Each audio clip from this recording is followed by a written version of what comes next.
Hi friends, my name is Sandra and you're watching Micro Moments. For today's video, ito po ay special.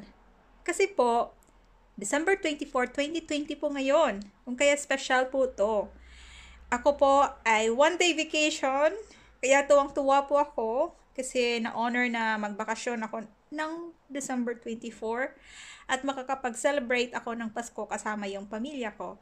Ako po ay kakain ng lunch habang yung pamilya ko ay kakain ng dinner. Yon, kaya magkakasabay po kaming kakain. Simple lang po yung food ko. Kalabasa na merong spinach leaves na nilagyan ng coconut milk at saka beef na fried. Yun lang po. Pero kahit ganun po ka simple lang, ito po ay magiging special kasi kasalo ko yung pamilya ko na nasa Pilipinas.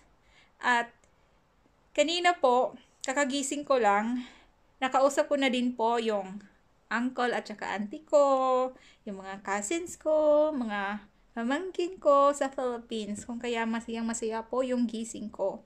Kahit po yesterday, early po akong umuwi kasi masama yung pakiramdam ko. Yung di mo maganda yung ano ko yesterday, pero okay naman po kasi nagising ako mga 11 AM. Yes, kasi paputol-putol yung tulog ko, pero okay naman. Ganun po talaga pag medyo sick. Hindi medyo pag may sakit, paputol-putol yung yung tulog.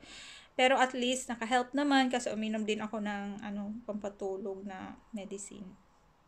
Alam ko hindi maganda pero minsan po ganun talaga, may time na need nating gawin 'yon. Pero sa ngayon po okay na po ako. Kaya good news po 'yon. Huwag na pong ma-sad sa kwento ko na nagkasakit ako.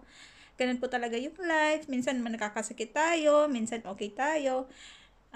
Thankful po ako today kasi one day vacation ako, naka-chat ko yung family ko kanina, and okay na ako ngayon. Wala na. Wala na yung pain na naramdaman ko yesterday. So, happy po ako at sana mag-enjoy po kayo sa video na isi-share ko sa inyo for today. Simple lang po, pero masaya kasi masaya po ako. Sana maging masaya din po yung puso nyo habang nanonood po kayo. Maligayang Pasko po sa inyong lahat. Nood po hanggang sa dulo.